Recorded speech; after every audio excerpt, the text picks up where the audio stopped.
There are various things that you can see in a narcissistic person when they're starting to check out. The conversations start to like to become weaker, unassuming.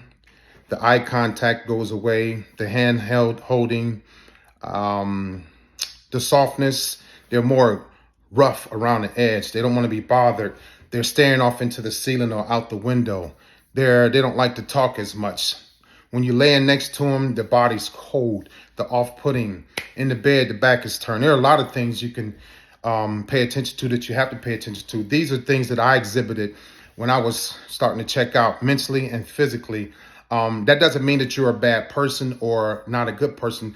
I've always had great women in my life. I had wonderful women. I was always the bad guy, and so I came into every one of my relationships with bad habits. I came into all of my relationships with addictions.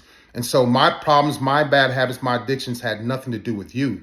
Although you could trigger me and make me want to go do my bad habits, because if it was something I wasn't doing, if I wasn't responding, if I wasn't communicating, if I wasn't touching you enough, my rage was already building up. And so when you would check me on that, or when you would call it out, I'm going to run and smoke and drink and watch porn and flirt. And so I think most narcissistic people, I'm just going to stick with me, come into relationships with addictions that they're not going to tell you about, because I was ashamed of my addictions. My addictions were from my childhood, whether it was porn, excessive women, being verbally abusive, things I like to do, alcohol, cigarettes, cigars, black and milds, whatever. It was a combination of things. And so what happens is when a narcissistic person is starting to check out, it's going to be real subtle. You'll notice it because in the beginning, I was all over you. I was calling, I was texting, I was calling on time. I was texting you right back. Now I'm texting you an hour later. I'm calling you 2 hours later. I'm not coming over as often as I was coming over. And so things change.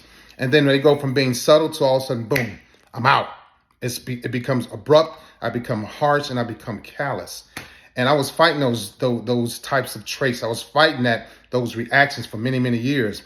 What happens is my addictions become much stronger than the desire that your desire for me. My addictions become more deeper and more about me than what I should be doing for you or for us in the relationships.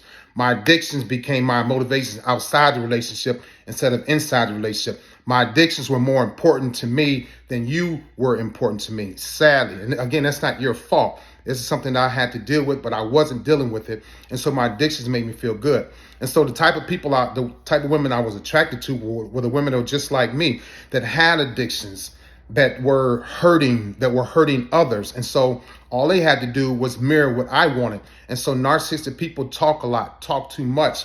And talking a lot and talking too much, I was telling these women that were just like me what I like to do. So it was easy for them to lure me away from the good woman that I had at home, the peaceful woman that I had at home, the woman that was grooming me to be a better man. I didn't want to be a better man, so I went to somebody that allowed me to be a worse person than I was. And she was just as bad off as I was. So my addictions and her addictions were the same. And all we did was compliment each other in negativity and drama and trauma. And that's the trauma bond. So I'm bonded outside of my healthy relationship that I'm supposed to have with her, And so because the people that are like me accepted my ways, the people that are like me accepted my flaws. Not saying she didn't, she did, but the flaws as far as addictions, the nasty ways. I had bad health habits. I didn't get my teeth cleaned enough. Smoking cigarettes, smoking cigars, drinking alcohol, And so now I get my teeth cleaned. Now narcissistic people have bad health habits, not good health habits. And so because what happens is their addictions and the people that they're addicted to that are like them remove them from the important things that they should be doing. Staying at home, being with the family, getting your teeth cleaned, getting your blood pressure checked, getting your cholesterol level checked. No, those addictions are so strong and so powerful and so demonic, you start to feel like this is the right thing to do because your body becomes addicted to negativity and the trauma bond with somebody that's going to trauma bond with you. Like-minded people are unhealthy. In my mind, that was normal. In my mind, that was healthy. And so I was okay with being unhealthy. When addiction started to kick in, when she would call, boom, I'm out. 2, 3 in the morning. I didn't think that. So that lack of empathy, we throw that word around, we play with it. I understand how you feel, but narcissistic people, I understand how you feel, but I don't feel that way. I don't think there's a problem with me going behind the house and smoking a cigarette or smoking a black and mild or smoking weed. I don't smoke weed. I don't think it's a problem with me getting up and watching porn at 3 a.m. if your stomach is hurting. You know? So that lack of empathy goes deeper than people are saying. It's actually a lack of empathy, and it's rude, and you have more disrespect when you have a lack of empathy, right? And so you have to be careful with most narcissistic people become abusive parents to their partner. They look at their partner as the same type of child that they are or that I was. And so they start to abuse you as the parent or as the partner, as a companion. They're starting to abuse you as a broken little dysfunctional kid, just like I was. And that's the part that feels good, sadly, that I was enjoying being rude, being dysfunctional, being abusive, verbally abusive. I was never physically abusive, but verbal abuse is just as bad. Leads to mental abuse. And so that person starts to shrink. And the abusive parent, the narcissistic abusive parent that's abusive to their partner, starts to get bigger and stronger and feel more confident because they are addicted to hurting you. So these are things that you can pay attention to when the narcissistic person starts to leave, starting to check out, starting to go. They become mean, they become callous, they become cold, off-putting, disrespectful, and rude. It's like an evil force pulling me, but I knew better. I just chose to go with the evil force and leave the good, natural, loving, caring force at home. Always had great women in my life. If I had a bad woman in my life, it's because I chose her because she was the one that was just like me. And I was addicted to doing the wrong thing. I was addicted to doing bad things, you know. So I just want to let y'all know there's some things, these are signs you need to look for when a narcissistic person has checked out, is starting to check out.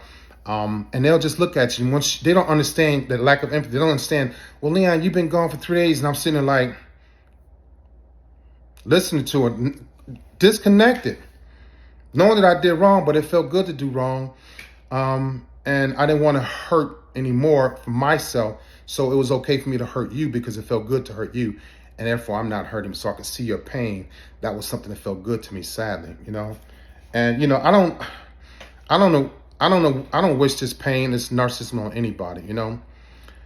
Narcissistic people, abusive people will abuse you because they despise you. Has nothing to do with what you're doing. You're not doing anything wrong. They want to abuse you because they despise you. They may despise the relationship you have with your son, with your girlfriends. Your family may be better than theirs, healthier than their family. So they'll abuse you because they despise you. And it sucks to be that way. So it's better just not to be with a person like that, you know. And also they get real jealous. They want that attention from you. But then we're in a situation where I'm not giving you attention, but I want you to give me attention. And it's like, that's when we both become off-putting. So when they start to wander off and leave and become cold and callous, they're starting to check out. They've already checked out and they're gone because of the outside external forces, whether it's drugs, alcohol, porn, or somebody that's just like them, makes them feel comfortable about doing wrong, makes them even feel comfortable about leaving their own family. But I've always had good women in my life, and everything I did wrong was my fault. All right. Thank y'all for listening. Have a great day.